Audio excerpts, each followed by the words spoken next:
the odyssey and surrender to radical inner union, exploring via music and oracular musings.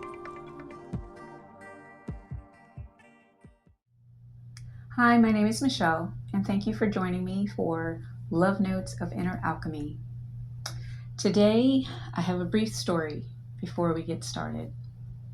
A couple days ago, I had 3 songs in mind, and I was debating on which one of those 3 songs I wanted to do next for the video.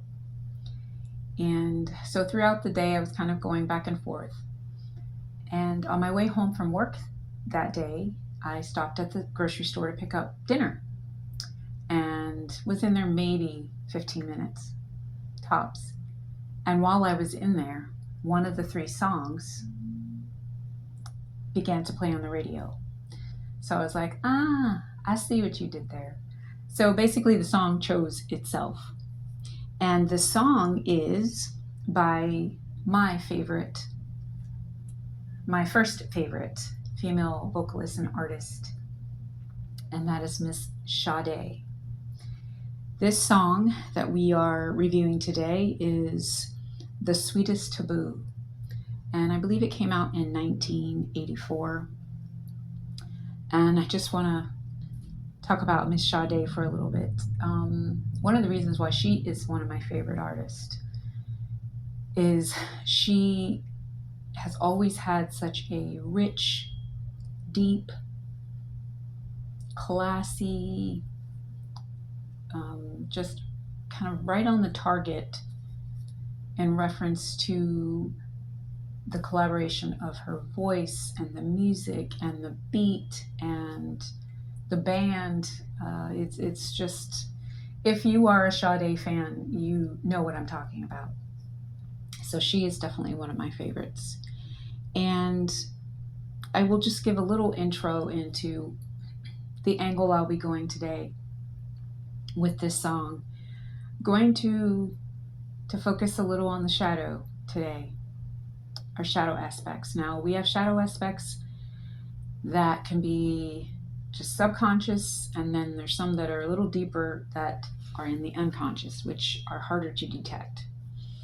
And these shadow aspects are those parts of ourselves that we have denied, that we don't acknowledge, and therefore they're not integrated within our being, which means, can you look at that another way as accepting it within to us? So they're around us. It's around, sort of like Peter Pan and his shadow, except we can have many shadow aspects. Those parts that we don't like about ourselves or that we feel bad about ourselves.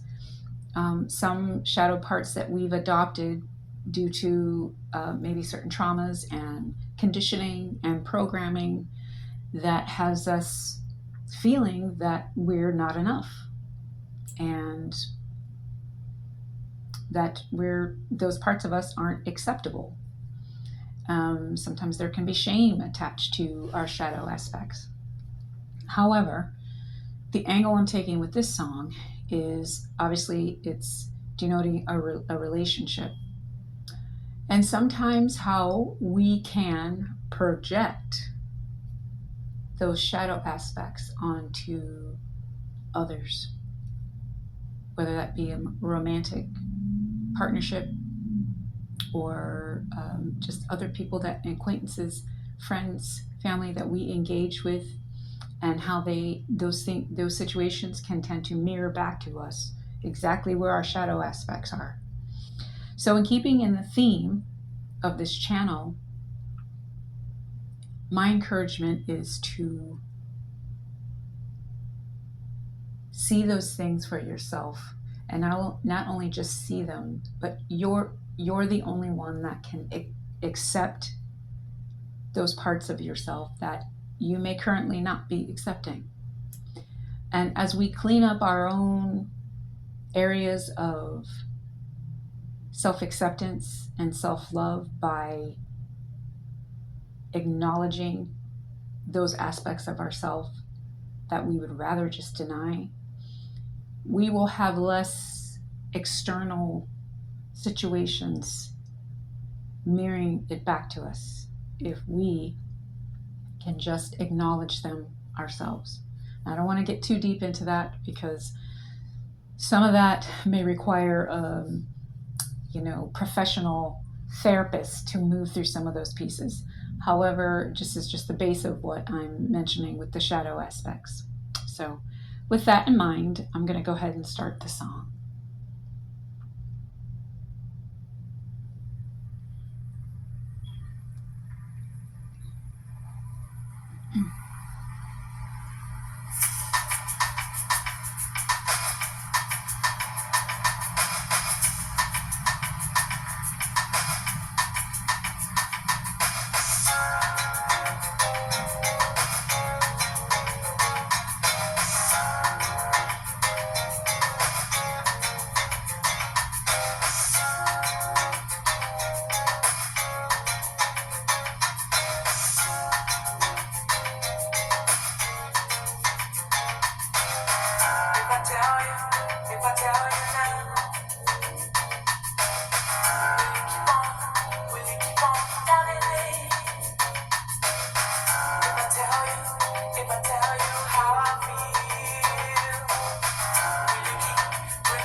Okay, so with that in mind, hearing what she's saying, if I tell you, will you keep on loving me? If I tell you, will you keep bringing out the best in me?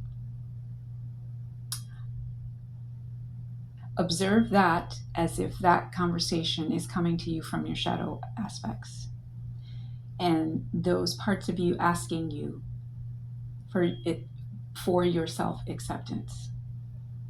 Will you keep bringing out the best in me? Will you integrate me? Will you keep on loving me? Because that is what is required to come into full self-acceptance and is a part of wholeness, is accepting, not squashing it, not as some people say, we got to kill the ego. No, it has to be integrated back in.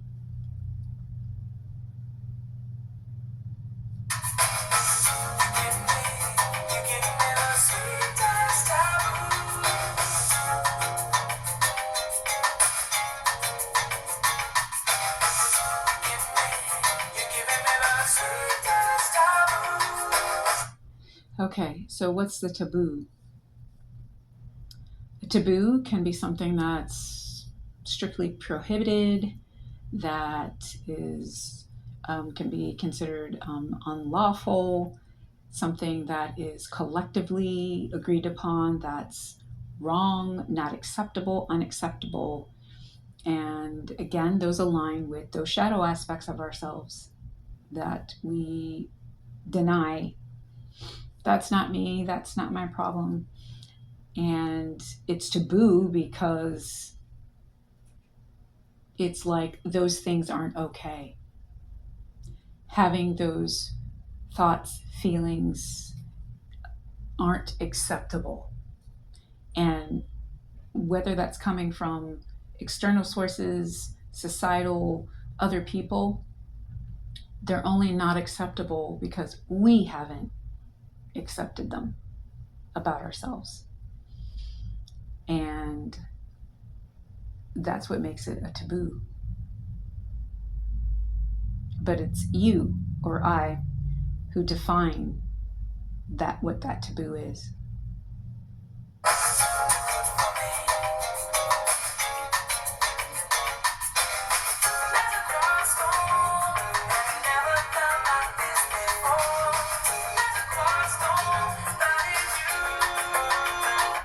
Okay, so there's a quiet storm, and that storm is between our denied, unacknowledged parts of ourself. It's like those shadow aspects want to be acknowledged. They want to be integrated back into who you are.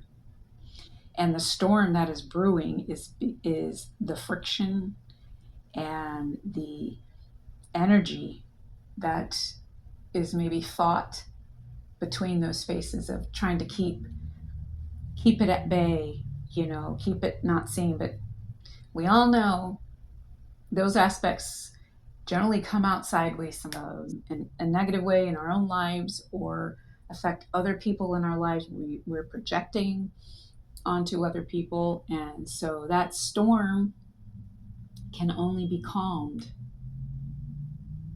by us accepting it, and it will dispel the storm because there's no longer that push and pull, that fight between those parts of us that we continue to deny.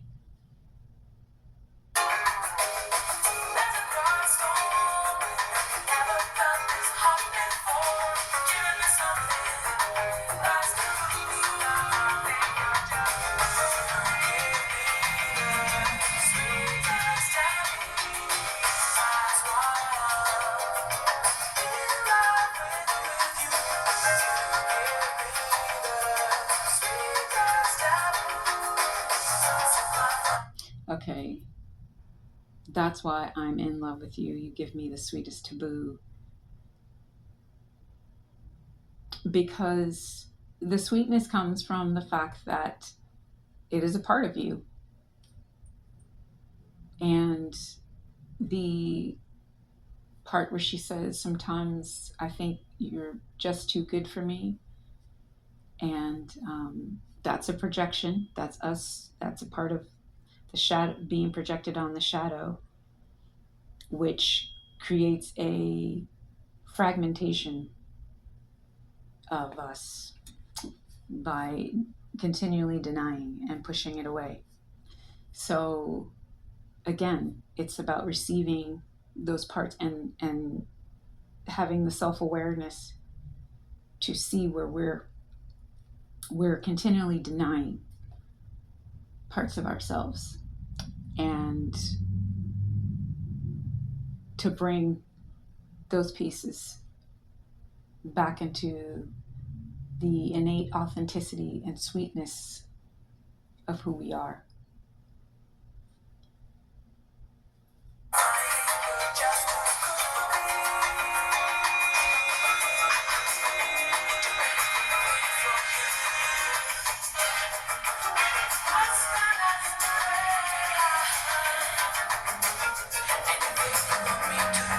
Okay, she says, I'd do anything for you.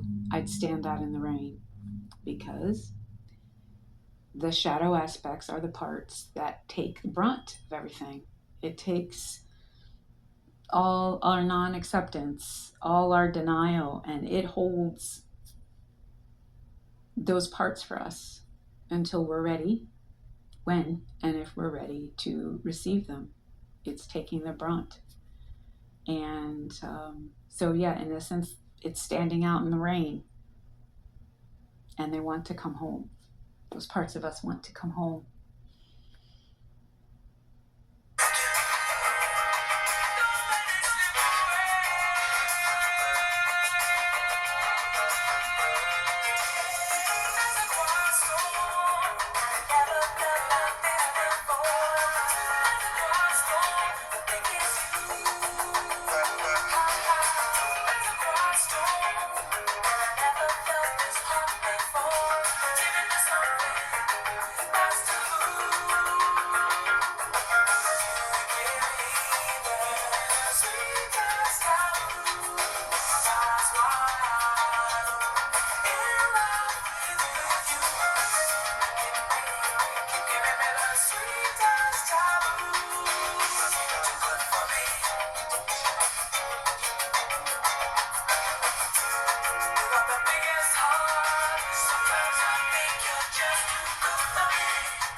Okay, two other parts I wanted to bring up. The other sweetest taboo is when we do that self acceptance and we do that self love of those parts. There's a sweetness that comes to that when we feel more whole within ourselves and we give ourselves that self acceptance that generally isn't a common thing, to be self accepting and self loving. It's almost an act of rebellion, and people may think that you are all of a sudden becoming self absorbed or self obsessed or selfish, when it's really that you are returning those parts of you back to yourself, and it expands you when you when we accept those shadow aspects and love those parts and self compassion. They come home and it expands us. And it's a sweetness when that happens. It adds to the fullness of who you are. And one other part I wanted to, I think the thought has slipped me now. Um, oh, the when you come into your greater self acceptance and self love, you're not as easily controlled by others, by external things going on, um, that and systems and programs and conditioning that benefit from you feeling less than, and not good about yourself and not self-accepting and not loving yourself. So that's my angle on the sweetest taboo today. I would enjoy hearing any other additional comments or perspectives, and I could expand on this, but I'm going to leave it here. And again, yes, I would enjoy hearing comments. If you are inclined to, please like and subscribe to my channel. I'd appreciate it. And until next time, wholeness be.